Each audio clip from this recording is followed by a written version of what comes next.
Hello students, आज की class में हम आर्टिकल्स के बारे में पढ़ेंगे। आर्टिकल्स हालांकि तीन वर्ड्स ही होते हैं, ए एन द, लेकिन इनका यूज़ काफ़ी चुनौतीपूर्ण होता है। तो जैसा कि आप जानते भी होंगे, ये जो तीन वर्ड्स हैं ए एन और द, ये आर्टिकल्स कहे जाते हैं इंग्लिश में। ये जो ए और एन है ये इंडेफिनिट आर्टिकल्स होते हैं,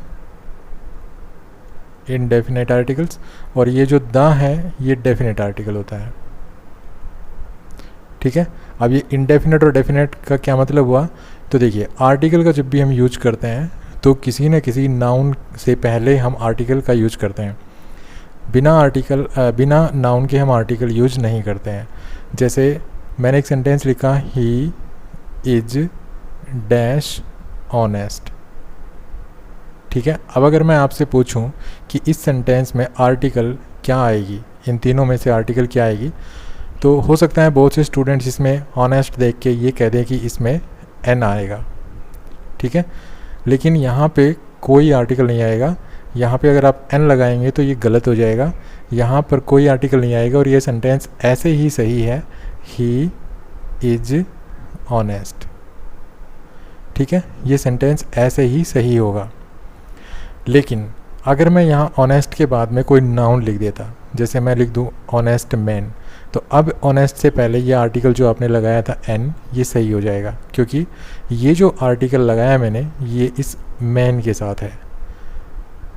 तो इस तरह से हम आर्टिकल का यूज हमेशा किसी न किसी नाउन के साथ करते हैं, और अगर वो नाउन इनडेफिनेट है, मतलब वो स्पेसिफिक नहीं है, ठीक है, वो इनडेफिनेट है, वो जनरल सेंस में हम उसका यूज कर रहे हैं, तो वो वो जो नाउन है वो इंडेफिनेट होता है, और उससे पहले हम इंडेफिनेट आर्टिकल या यूज़ करते हैं। लेकिन अगर वो नाउन डेफिनेट है, मतलब कोई स्पेसिफिक है, तो हम उससे पहले जो है डेफिनेट आर्टिकल अर्थात द का यूज़ करते हैं। तो एक्चुअल में क्या होता है कि ए एन ये इंडेफिनेट आर्टिकल्स नहीं होती, ये इनके बाद जो नाउन होता है वो अगर इंडेफिनेट है तो हम इंडेफिनेट आर्टिकल यूज़ करते हैं, और अगर इन आर्टिकल्स के बाद आने वाला नाउन जो है वो डेफिनेट है तो हम डेफिनेट आर्टिकल यूज़ करते हैं। तो हमें सबसे पहले तो ये देखना होता है कि वो नाउन किस सेंस में यूज हो रहा है। When we are talking about people और थिंग्स इन जनरल, देखिए, जब हम पीपल और थिंग्स के बारे में बात कर रहे हो, कैसे बात कर रहे हो, उनको कैसे यूज कर रहे हो, इन जनरल, मतलब जनरल सेंस में अगर उनको हम डील कर रहे हो, हम उनको जनरल सेंस में यूज कर रहे हो। ठीक है, अब जनरल क्या होता है? देखिए, स्पेसिफिक का उल्टा जनरल होता है। आप इसको इस तरह से समझ सकते हैं, एक तो कोई चीज़ स्पेसिफिक है, ठीक है, सेंटेंस में अगर कोई नाउन यूज हो रहा है और अगर वो नाउन स्पेसिफिक है, ठीक है, मतलब खास है, तो वो स्पेसिफिक है। अगर स्पेसिफिक नहीं है तो इसका मतलब वो जनरल सेंस में यूज किया गया है। तो जब हम किसी सेंटेंस में कोई थिंग्स या कोई पीपल के बारे में जनरल जो है वे में बात कर रहे हो, we do not usually use the, तो हम उस नाउन से पहले द का यूज नहीं करते हैं। ठीक है, चाहे वो नाउन अनकाउंटेबल हो, चाहे वो प्लूरल हो। जैसे देखिए, लाइफ इज़ कॉम्प्लिकेटेड। अब यहाँ पे लाइफ जो है ये जनरल सेंस में यूज़ की गई है, ये कोई भी मतलब किसी की भी लाइफ हो सकती है। ठीक है, तो यहाँ लाइफ एक जनरल सेंस में यूज हो रही है ये नाउन, और ये वैसे भी अनकाउंटेबल नाउन है, तो यहाँ पे कोई आर्टिकल नहीं लगाएंगे, मतलब द आर्टिकल हम नहीं लगाएंगे यहाँ पे। वैसे भी जो ए और एन होते हैं, ये जो ए और एन आर्टिकल्स होते हैं, ये हमेशा सिंगुलर और काउंटेबल नाउन के साथ यूज़ किए जाते हैं। अगर कोई नाउन सिंगुलर काउंटेबल नहीं है तो हम उसके साथ ए या एन आर्टिकल नहीं लगाएंगे। तो अगर कोई नाउन अनकाउंटेबल है तो वो जाहिर सी बात है, ये जो नाउन होगा ना, ये जो ए और एन लगाए, ये जो ए और एन हम आर्टिकल का यूज़ करेंगे, ये सिंगुलर काउंटेबल नाउन होगा। ठीक है, इस चीज़ का ध्यान रखना। अगर सिंगुलर काउंटेबल नाउन है तो हम ए और एन लगा सकते हैं। हालांकि सिंगुलर काउंटेबल नाउन अगर स्पेसिफिक है तो उससे पहले हम द लगाएंगे, लेकिन जनरल सेंस में अगर हम यूज़ कर रहे हैं इसको और सिंगुलर काउंटेबल नाउन है तो हम ए या एन का यूज़ करते हैं, और अनकाउंटेबल नाउन के साथ हम कोई आर्टिकल यूज़ नहीं करते हैं। प्लूरल नाउन्स के साथ भी हम जो है कोई आर्टिकल यूज़ नहीं करेंगे अगर वो जनरल सेंस में यूज़ किए जा रहे हैं तो। ठीक है, अदरवाइज़ ये जो अनकाउंटेबल नाउन्स होते हैं और जो प्लूरल नाउन्स होते हैं, इनके साथ डेफिनेट आर्टिकल हम यूज़ कर सकते हैं। ये हम थोड़ी देर में देखेंगे। तो मैंने अभी क्या बताया आपको कि देखिए, नाउन दो प्रकार के होते हैं, एक तो होता है काउंटेबल, ठीक है, और एक होता है अनकाउंटेबल। ओके, काउंटेबल नाउन जो होता है वो सिंगुलर भी हो सकता है, प्लूरल भी हो सकता है, तो ये सिंगुलर हो सकता है, और नंबर 2 ये प्लूरल हो सकता है। ठीक है, तो अब आप देखिए कि ए और एन आपको कब नहीं लगाना है, भूल कर भी यूज नहीं करना है ए और एन। प्लूरल नाउन के साथ ए और एन नहीं लगेगा, और एक अनकाउंटेबल नाउन के साथ ए और एन नहीं लगेगा। ठीक है, डेफिनेट आर्टिकल द आप किसी के साथ भी लगा सकते हैं, सिंगुलर के साथ भी लगा सकते हैं, प्लूरल के साथ भी लगा सकते हैं, अनकाउंटेबल नाउन के साथ भी लगा सकते हैं, लेकिन वो स्पेसिफिक होना चाहिए। जनरल सेंस में अगर आप उसको यूज़ कर रहे हैं तो आप जो है यूज नहीं कर पाएंगे डेफिनेट आर्टिकल। तो हम इस पॉइंट पे मैं आपको क्या बताना चाह रहा हूँ कि अगर हम लोगों का मतलब पीपल का और थिंग्स का जो है अगर हम जनरल सेंस में उनके बारे में बात कर रहे हैं, हम किसी स्पेसिफिक की बात नहीं कर रहे हैं, तो हम अनकाउंटेबल और प्लूरल नाउन से पहले डेफिनेट आर्टिकल नहीं लगाते हैं। तो यहाँ पे ये जो लाइफ है ये एक अनकाउंटेबल नाउन है, जनरल सेंस में यूज़ किया गया है। यहाँ पे देखिए माई सिस्टर लव्स हॉर्सेस, ये जो हॉर्सेस है ये जनरल सेंस में यूज़ किया गया है, यहाँ पर ये कोई स्पेसिफिक हॉर्सेस नहीं है। ठीक है, और ये प्लूरल नाउन है, तो जनरल सेंस में यूज़ किया गया है हॉर्सेस, कोई द नहीं लगाना है। लाइफ जनरल सेंस में यूज़ किया गया है, अनकाउंटेबल नाउन है, कोई द नहीं लगाना है। Water is essential for life, यहाँ पे वाटर जो है ये एक अनकाउंटेबल नाउन है, जनरल सेंस में यूज़ किया गया है, कोई स्पेसिफिक वाटर की बात यहाँ पर नहीं हो रही है। ठीक है, तो कोई डेफिनेट आर्टिकल यहाँ पर आपको नहीं लगाना है। नेक्स्ट है in English we normally put a और एन, मतलब इंग्लिश में हम आमतौर पर ए और एन का यूज करते हैं। कहाँ पे? विद ए सिंगुलर नाउन, ध्यान दीजिए, विद ए सिंगुलर नाउन। अब सिंगुलर नाउन कैसा होगा? काउंटेबल होगा। जाहिर सी बात है, सिंगुलर जो नाउन हम किसको कह सकते हैं? काउंटेबल को कह सकते हैं, क्योंकि जो सिंगुलर होगा वो प्लूरल भी बन सकता है। तो अगर कोई सिंगुलर काउंटेबल नाउन है उसके साथ हम आमतौर पर ए या एन का यूज करते हैं। ठीक है, कब यूज करते हैं? अगर हम उसको क्लासीफाई कर रहे हैं। किस तरह से क्लासीफाई कर रहे हैं भाई? या तो हम किसी की जॉब के बारे में बता रहे हैं कि भाई कोई आदमी की जॉब क्या है, ठीक है, या व्हाट क्लास या व्हाट ग्रुप या व्हाट टाइप समबडी और समथिंग बिलोंग्स टू, मतलब कोई अगर कोई वस्तु है या कोई व्यक्ति है वो किस क्लास से या मतलब जिस क्लास से या जिस ग्रुप से या जिस टाइप से वो बिलोंग करता है वो क्या है। ठीक है, या what we use something for, या हम किस चीज़ का किस रूप में यूज़ करते हैं, किस लिए हम कोई चीज़ यूज़ करते हैं ये बताने के लिए। तो देखिए his father is a teacher, तो यहाँ पे ये बताया गया है कि उसके पिताजी की जॉब क्या है। तो यहाँ पे टीचर से पहले ए आर्टिकल लगा है, his father is a teacher कहेंगे। ठीक है, अगर मान लीजिए किसी का फादर डेंटिस्ट है तो his father is a dentist. ठीक है, तो कोई भी प्रोफेशन अगर आप बताते हैं, किसी की जॉब के बारे में बताते हैं, तो आपको ये जो ए और एन है ये लगाना है। अब ए और एन में डिफरेंस क्या है? ए और एन में ये डिफरेंस है कि इसके बाद आने वाला नाउन अगर वाउल साउंड से मतलब उसका अगर अगर आप प्रोनाउंसिएशन करके देखें उसका, मान लीजिए ये आर्टिकल लगा रहे हैं आप, ठीक है, ए और एन, और इसके बाद जो ये नाउन आएगा, ये नाउन अगर आप इस नाउन को अगर आप प्रोनाउंस करेंगे और इसका प्रोनाउंसिएशन अगर वाउल साउंड से होता है, ठीक है, इसका प्रोनाउंसिएशन अगर वाउल साउंड से होता है तो एन लगाना है, और अगर इसका प्रोनाउंसिएशन कॉन्सोनेंट साउंड से होता है तो ए लगाना है। ठीक है, तो टीचर को जब आप बोलते हैं तो टे, तो ये क्या है? कॉन्सोनेंट साउंड है, तो ए लगाना है यहाँ। और पहली बात तो ये देखनी है कि हम प्रोफेशन के बारे में बता रहे हैं, उसके फादर के प्रोफेशन के बारे में बता रहे हैं। प्रोफेशन के लिए हम यूज करते हैं ए या एन। ठीक है, अब ए या एन में से क्या लगाएंगे? देखेंगे ये जो टीचर है इसकी साउंड, इसको प्रोनाउंस करके देखेंगे और इसकी साउंड देखेंगे। तो टीचर मीन्स टे, टे की कॉन्सोनेंट साउंड है तो ए लगा दिया। उसके बाद देखिए I used my shoe as a hammer, मैंने अपने शू को जो है एक हैमर के रूप में प्रयोग किया। तो मैंने ये देखिए कोई चीज़ हम किस रूप में यूज करते हैं, तो मैंने जो हैमर था, मैंने जो शू था वो एक हैमर के रूप में यूज़ किया। तो यहाँ पे इस वर्ड से पहले हमने इंडेफिनिट आर्टिकल लगाई है ए। ठीक है, इसको जो बोलते हैं हैमर को, तो है साउंड है ही कॉन्सोनेंट साउंड है, तो इसलिए ए आया है यहाँ पे। नेक्स्ट देखिए, हम ए एन और डेफिनेट आर्टिकल द, इसका यूज हम कैसे कैसे करते हैं? आपको कैसे पता चलेगा कि आपको ए एन का यूज़ करना है? कब पता चलेगा आपको द का यूज़ करना है?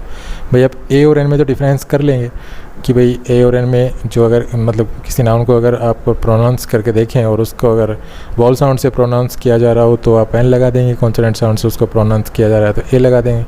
ठीक है, लेकिन आप ये डिफरेंस कैसे करेंगे कि द लगाएं या ए एन में से लगाएं? तो देखिए मैंने अभी आपको थोड़ी देर पहले ही बताया था कि हम जब आर्टिकल का यूज करते हैं तो मान लीजिए मैंने यहाँ पे आर्टिकल यूज की, ठीक है, आर्टिकल के बाद जो नाउन यूज होता है, ये हम नाउन जो यूज़ करते हैं, ये नाउन जो है डेफिनेट हो तो हम डेफिनेट आर्टिकल यूज़ करते हैं, और अगर ये नाउन इनडेफिनेट हो तो हम इनडेफिनेट आर्टिकल यूज़ करते हैं ए या एन। ठीक है, अब कैसे पता चलेगा कि कोई नाउन डेफिनेट है या इनडेफिनेट है? तो देखिए, जब भी कोई सेंटेंस बोला जाता है या कोई वर्ड बोला जाता है तो दो लोग होते हैं, एक तो होता है स्पीकर, ठीक है, एक होता है लिसनर, दो होते हैं ये। तो अगर स्पीकर कोई भी बात बोलता है तो स्पीकर को तो ऑटोमेटिकली है कि उसको तो पता ही होगा। अगर मैं कहूँ मैंने एक हाथी देखा तो मुझे तो पता है मैंने कौन सा हाथी देखा, ठीक है। लेकिन आप जो आप जो वर्ड बोल रहे हैं, जिस नाउन का आप यूज़ कर रहे हैं, अगर उस नाउन के बारे में अगर आपको लिसनर को भी पता है, आपको तो पता ही पता है, लेकिन अगर आपके लिसनर को भी अगर उस चीज़ के बारे में पता है तो फिर वो चीज़ डेफिनेट हो जाती है और फिर आप डेफिनेट आर्टिकल यूज करते हैं। ठीक है, फिर सुन लीजिए, किसी ऐसे नाउन का अगर जिक्र हो रहा हो जिस सेंटेंस में, जिस नाउन के बारे में स्पीकर को भी पता हो और लिसनर को भी पता हो, दोनों को पता हो कि किस चीज़ की बात हो रही है, तो वहाँ पे वो चीज़ डेफिनेट हो जाती है, वो नाउन डेफिनेट हो जाता है और वहाँ पे हम डेफिनेट आर्टिकल का यूज करते हैं। अब कैसे पता चलेगा कि भाई लिसनर को भी पता है, तो ये हम आगे डिस्कस करेंगे नेक्स्ट वीडियो में, इस वीडियो में तो कवर नहीं कर पाएंगे। लेकिन यहाँ पर आप सिर्फ इतना समझ लीजिए कि अगर किसी वस्तु के बारे में, किसी व्यक्ति के बारे में स्पीकर को तो पता होगा, इस चीज़ में तो कोई दो राय नहीं है, लेकिन अगर उस चीज़ के बारे में लिसनर को भी पता है, ठीक है, तो आप उस नाउन से पहले डेफिनेट आर्टिकल लगाएंगे। जैसे देखिए, I have been to the doctor, मैं डॉक्टर के पास हो आया हूँ, लेकिन आपने कहा द डॉक्टर। अब द डॉक्टर का मतलब क्या है कि स्पीकर ये उम्मीद कर रहा है कि ये जो लिसनर है उसको इसके बारे में पता है डॉक्टर कि कौन सा डॉक्टर। इसका मतलब क्या है कि my doctor. Have you fed the dogs, अब डॉग्स से पहले डेफिनेट आर्टिकल लगाया, तो इसका मतलब क्या है कि जो डॉग्स है इसके बारे में स्पीकर तो जानता ही है, लिसनर भी जानता है। ठीक है, तो जो लिसनर भी जानता है, स्पीकर भी जानता है, इसका मतलब डेफिनेट हो गया। तो आपको लगता है कि आपका जो लिसनर है वो आप जिस नाउन के बारे में आप बता रहे हैं, जिस वस्तु के व्यक्ति के बारे में जिक्र कर रहे हैं, उसको भी पता है, तो वहाँ पे आपको डेफिनेट आर्टिकल लगानी है। जैसे ये है, could you pass the salt.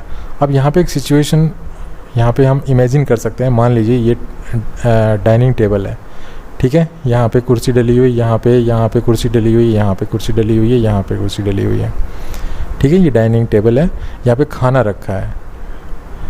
अब मान लीजिए ये आप है, ठीक है, ये आप है और ये आपका ब्रदर है, यहाँ पे साल्ट रखा हुआ है, ठीक है। अब आप कहते हैं, ये सेंटेंस आप बोलते हैं could you pass the salt, अपने ब्रदर से कहते हैं कि क्या आप ये नमक पकड़ा देंगे।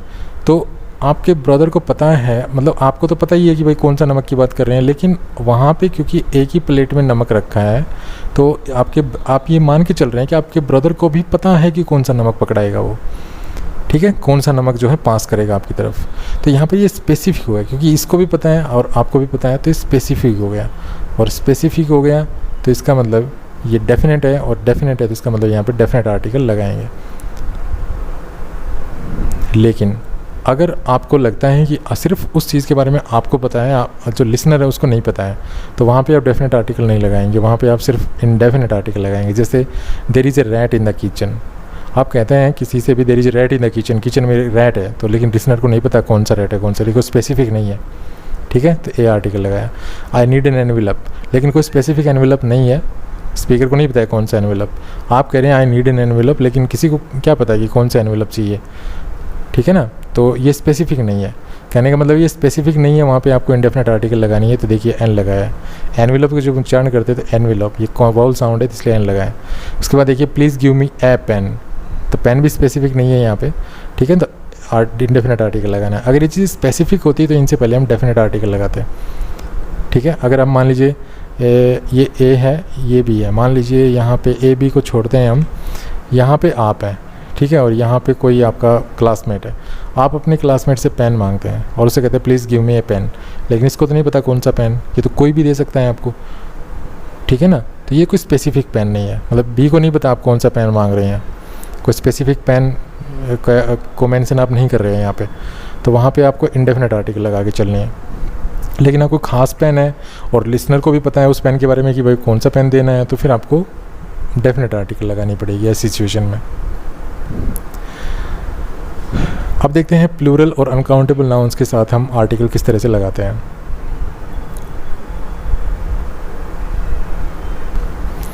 देखिए, प्लूरल और अनकाउंटेबल नाउन जब तक स्पेसिफिक नहीं हो तब तक आपको आर्टिकल इनके साथ नहीं लगाना है। एक चीज़ तो यहाँ पे आपको समझ जानी है कि इन प्लूरल, कोई भी प्लूरल नाउन है, कोई भी अनकाउंटेबल नाउन है, ए या एन तो भूल ही जाना, ठीक है। ये इंडेफिनेट आर्टिकल्स तो इनके साथ किसी भी सूरत में नहीं लगेंगी। अगर आपने लगा दी तो वहाँ पे एक ब्लंडर मिस्टेक आपने कर दी। तो कोई भी प्लूरल नाउन है, कोई भी अनकाउंटेबल नाउन है, उसके साथ ए या एन आर्टिकल तो किसी भी सूरत में नहीं लगानी है। हाँ, डेफिनेट आर्टिकल लग जाएगा, और डेफिनेट आर्टिकल भी तब लगेगा जब वो प्लूरल नाउन या अनकाउंटेबल नाउन जिसकी आप बात कर रहे हैं वो स्पेसिफिक है, वो कोई ख़ास है, उसकी आइडेंटिटी आप सेंटेंस में बता रहे हैं, ठीक है, उसकी आइडेंटिटी दे रखी है, तो वहाँ पे आपको जो है उससे पहले डेफिनेट आर्टिकल लगानी है। जैसे एग्जांपल देखिए, आपको एग्जांपल से बिल्कुल क्लियर समझ में आ जाएगा। देखिए, books are storehouse of knowledge. अब यहाँ पे कहा गया है कि जो बुक्स हैं वो नॉलेज की भंडार होती हैं, लेकिन यहाँ पे ये तो नहीं बताया गया कौन सी बुक्स, ठीक है ना। यहाँ पे तो एवरी बुक्स को रेफ़र किया गया है, तो यहाँ पे कोई ख़ास बुक, यहाँ पे कोई ख़ास बुक या स्पेसिफिक बुक का जिक्र नहीं किया गया है। यहाँ पे सभी बुक्स को यहाँ पे बताया गया, जनरल सेंस में यहाँ बुक्स को यूज़ किया गया है। तो प्लूरल नाउन है, इसकी कोई आइडेंटिटी नहीं है यहाँ पे, ठीक है, इसकी कोई आइडेंटिटी नहीं है, जनरल सेंस में यूज हो रहा है। कोई यहाँ पर तो आप यहाँ पर अगर आप लिखेंगे द बुक्स तो फिर गलत हो जाएगा, ठीक है। तो क्योंकि बुक्स जो है ये एक स्पेसिफिक नाउन नहीं है, जनरल सेंस में यूज हो रहा है। भाई ए और एन तो हम लगा ही नहीं सकते इसके साथ, लेकिन हम डेफिनेट आर्टिकल तभी लगाएंगे जब ये बुक्स जो नाउन है ये डेफिनेट होता है, स्पेसिफिक होता है, कोई ख़ास होता है, इसकी पहचान दी गई होती। और पहचान आप कैसे पता लगाते, पहचान आप ये इस तरह से पता लगा सकते हैं, जैसे आप अपने मन से पूछ के देखिए कि कौन सी किताबें, जैसे ये सेंटेंस है, आपने ये सेंटेंस पढ़ा, books are storehouse of knowledge, ठीक है। जो बुक्स होती हैं वो नॉलेज की या ज्ञान का भंडार होती है, लेकिन आप अपने मन से पूछ के देखिए कौन सी किताबें, तो आपके मन से कोई जवाब नहीं आएगा, क्योंकि जवाब है ही नहीं इसका, क्योंकि इसका यूज जो है वो जनरल सेंस में हो रहा है, कोई इसकी आइडेंटिटी नहीं है, तो आपको इससे पहले कोई आर्टिकल नहीं लगानी है। लेकिन नेक्स्ट सेंटेंस देखिए, please bring me the books lying on the table. कृपया मुझे वो पुस्तकें पकड़ा दो जो टेबल पे रखी हैं। अब यहाँ पे देखिए द बुक्स लिखा है, आप अपने यहाँ पे भी देखिए बुक्स है और यहाँ पे भी बुक्स है, लेकिन इस सेंटेंस में अगर आप बुक्स के बारे में अपने मन से प्रश्न करेंगे कि भाई कौन सी किताबें, ठीक है ना, तो जवाब मिलेगा लाइंग ऑन द टेबल, जो टेबल पे पड़ी हैं, ठीक है ना। Please bring me the books, कृपया मुझे वो किताबें पकड़ा दें या कृपया मुझे वो किताबें ला दें। लेकिन अगर आप मन से पूछेंगे कौन सी किताबें, तो जवाब लिख रखा है इस सेंटेंस में, देखिए लाइंग ऑन द टेबल, कि वो किताबें जो टेबल पे रखी हैं, टेबल पे पड़ी हैं। तो यहाँ पे स्पेसिफिक बन जाता है, और स्पेसिफिक अगर ये नाउन बन गया तो इससे पहले डेफिनेट आर्टिकल लगाना पड़ेगा। तो इस तरह से अगर कोई प्लूरल काउंटेबल नाउन है, अगर उसकी आइडेंटिटी सेंटेंस में दे रखी है तो आपको उसके साथ डेफिनेट आर्टिकल लगानी है। लेकिन अगर उसकी आइडेंटिटी नहीं दे रखी है तो फिर आपको कोई आर्टिकल यूज़ नहीं करना है। ये प्लूरल काउंटेबल नाउन है। अब नेक्स्ट एग्जाम्पल में देखिए अनकाउंटेबल नाउन के बारे में। ये सभी प्लूरल और अनकाउंटेबल नाउन पे ये बात लागू होगी, ठीक है। यहाँ पे अनकाउंटेबल नाउन है, ये जो गोल्ड है ये अनकाउंटेबल नाउन होता है, इसका मतलब होता है सोना, ठीक है। अब यही जो बात है ये इस अनकाउंटेबल नाउन पे लागू होगी। शुरू वाले सेंटेंस में कहा गया है gold is a precious metal, जो गोल्ड होता है वो एक प्रीसियस मेटल होती है। लेकिन आप अपने मन से पूछ के देखिए कौन सा गोल्ड, तो कोई जवाब नहीं मिलेगा। कोई जवाब नहीं मिलेगा तो इसका मतलब ये स्पेसिफिक नहीं है, तो इससे पहले कोई आर्टिकल नहीं लगा है। लेकिन यहाँ पे सेकंड सेंटेंस देखिए, the gold in this watch is of superior quality. भाई इस घड़ी में जो सोना है वो सुपीरियर क्वालिटी का है, ठीक है। अब यहाँ पे अगर आप गोल्ड के बारे में अपने मन से पर्सन पूछे कि भाई कौन सा सोना, तो आपको जवाब मिलेगा इन दिस वॉच, कि वो सोना जो इस वॉच में यूज़ किया गया है। तो यहाँ पे स्पेसिफिक हो जाता है और इससे पहले डेफिनेट आर्टिकल लगानी है। एक गोल्डन रूल है जो मैंने आपको शायद वीडियो के शुरू में भी बताया था कि never use a an with plural uncountable nouns. यहाँ पे भी मैंने ये बात बताई थी और यहाँ पे मैं दोबारा एक अलग से इसको पॉइंट बना के मैंने यहाँ पे मेंशन किया है कि अगर कोई नाउन प्लूरल है या अनकाउंटेबल है तो उसके साथ आपको ए या एन तो यूज ही नहीं करना है, ठीक है। अब जैसे ये सेंटेंस देखिए, one of my friends collects stamps. अब यहाँ पे स्टैम्प्स जो है प्लूरल काउंटेबल नाउन है, इससे पहले जो ए आर्टिकल यूज हुआ है ये गलत है, ठीक है, नहीं यूज होना चाहिए था ये। नेक्स्ट देखिए, और गार्डन नीड्स ए वाटर। तो ये वाटर जो है ये अनकाउंटेबल नाउन है, ठीक है ना। तो इससे पहले भी ए आर्टिकल यूज़ नहीं होना था यहाँ पे। तो इस तरह से अगर कोई नाउन अनकाउंटेबल है या कोई प्लूरल नाउन है तो उससे पहले आपको इंडेफिनिट आर्टिकल मीन्स ए या एन, ये तो आपको भूल कर भी यूज़ नहीं करना है।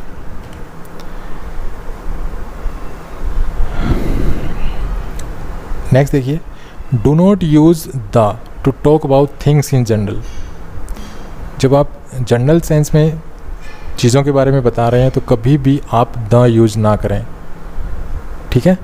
जैसे elephants can swim very well, यहाँ पे आप एलिफेंट्स मतलब जनरल सेंस में यूज़ कर रहे हैं तो इससे पहले कोई आर्टिकल नहीं लगाना है आपको। अगर आप ऐसे कहते द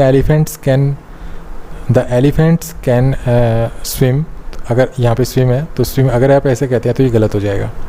तो जनरल सेंस में अगर आप प्लूरल नाउन का यूज़ कर रहे हैं तो उससे पहले कोई भी मतलब डेफिनेट आर्टिकल है द, ये आपको यूज़ नहीं करना है, ठीक है, प्लूरल नाउन के साथ। नेक्स्ट देखिए, गैस इज़ एक्सपेंसिव। यहाँ पे देखिए गैस अनकाउंटेबल नाउन है, तो अनकाउंटेबल नाउन है तो ये भी जनरल सेंस में यूज हो रहा है, कोई स्पेसिफिक गैस का जिक्र नहीं हो रहा है। तो यहाँ पे आपको गैस ही यूज़ करना है, द गैस नहीं लगाएंगे आप, ठीक है, क्योंकि जनरल सेंस में यूज हो रहा है। कोई स्पेसिफिक गैस होती तो जैसे the gas in this cylinder, आप ऐसे लिख सकते थे the gas in this cylinder, ठीक है ना। अब ये सही होती, ये फ्रेज सही होती, क्योंकि हम गैस के बारे में बता रहे हैं कि कौन सी गैस जो इस सिलेंडर में है, तो फिर ये स्पेसिफिक हो गई, इससे पहले हम द लगा सकते हैं। तो इस तरह से अगर आप जनरल सेंस में कोई चीज़ों के बारे में बता रहे हैं, काउंटेबल नाउन प्लूरल होगा और अनकाउंटेबल तो वैसे ही मतलब अनकाउंटेबल ही रहेगा। तो अगर कोई जनरल सेंस में आप किसी प्लूरल काउंटेबल नाउन की बात कर रहे हैं या जनरल सेंस में किसी अनकाउंटेबल नाउन की बात कर रहे हैं तो आपको डेफिनेट आर्टिकल द का यूज़ नहीं करना है। चलिए नेक्स्ट है, ये कुछ पॉजिटिव एडजेक्टिव्स होते हैं, जैसे माई हो गया, ठीक है, आवर हो गया, योर हो गया, हिज हो गया, हर हो गया, देयर हो गया, ठीक है ना, ये पॉजिटिव एडजेक्टिव्स होते हैं। और एक दिस, दैट, दीज, दोज वगैरह, ठीक है, और दूसरे डिटर्मिनर्स होते हैं, उनके साथ आपको डेफिनेट आर्टिकल यूज़ नहीं करना है, मतलब कोई आर्टिकल यूज़ नहीं करनी है। डेफिनेट क्या है, कोई आर्टिकल यूज़ नहीं करनी है। जैसे ये सेंटेंस देखिए, I have completed the my work. अब देखिए माई है, अब इससे पहले डेफिनेट आर्टिकल गलत है यहाँ पे, ठीक है। देखिए my a friend is a doctor, तो यहाँ पे माई लगा दिया तो यहाँ पे ए गलत है, ठीक है। यहाँ पे हम कहेंगे my friend is a doctor कह सकते हैं या one of my friend is a doctor, one of my friends is a doctor कह सकते हैं। आगे देखिए I have read the this book, यहाँ पे देखिए डिटर्मिनर है दिस, तो ये भी द आर्टिकल यहाँ पे गलत है।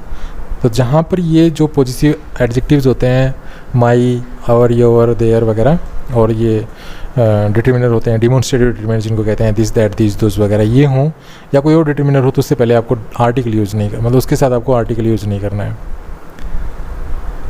उसके बाद अगर आप कोई सिंगुलर काउंटेबल नाउन यूज़ कर रहे हैं कहीं पर भी, ये भी एक बहुत इंपॉर्टेंट रूल है, आपको पता होना चाहिए कि जब भी आप कोई सिंगुलर काउंटेबल नाउन यूज करते हैं तो उसको विदाउट डिटर्मिनर आप यूज़ मत कीजिए, कभी भी यूज़ मत कीजिए, कोई ना कोई डिटर्मिनर उसके साथ ज़रूर लगाइए, ठीक है। अब वो डिटर्मिनर आर्टिकल हो सकती है या कोई डिमॉन्स्ट्रेटिव वर्ड हो सकता है, ठीक है, कोई भी हो सकता है डिटर्मिनर, तो वो लगा सकते हैं। जैसे आप अगर कैट लिखना चाहते हैं, कैट एक सिंगुलर नाउन है, आप ए कैट लिख सकते हैं, the cat, my cat, this cat, any cat, either cat, every cat, ये लिख सकते हैं। ये जो वर्ड्स हैं ये डिटर्मिनर है, ठीक है, ये जो वर्ड्स मैं लिख रहा हूँ ये डिटर्मिनर, आर्टिकल्स भी डिटर्मिनर्स ही होती हैं। आप सिंपली ये नहीं लिख सकते कैट, ठीक है। जैसे अगर मैं सेंटेंस लिखूँ आई सा कैट, तो ये गलत है, क्योंकि कैट एक काउंटेबल नाउन है, सिंगुलर काउंटेबल नाउन है, इसको विदाउट डिटर्मिनर यूज़ नहीं कर सकते। आप यहाँ पे कोई ना कोई डिटर्मिनर लिखना पड़ेगा, आई सा एक कैट, आई सा माई कैट, ठीक है। तो कोई ना कोई डिटर्मिनर आपको यूज़ करना पड़ेगा according to meaning, according to context. ऐसा नहीं कि आप कोई भी जो है डिटर्मिनर यूज़ करते हैं, जैसे आई सा एवरी कैट, ये भी सही होगा, कोई डिटर्मिनर मीनिंगफुल, लेकिन आपको मीनिंगफुल डिटर्मिनर यूज़ करना है जिसका कोई मीनिंग निकले, ओके। तो इस वीडियो में इतना ही। कैसा लगा वीडियो? अगर वीडियो अच्छा लगा हो तो प्लीज़ इसको लाइक कीजिए, शेयर कीजिए, चैनल को सब्सक्राइब करना ना भूलें। Thanks for watching this video, happy learning, bye bye.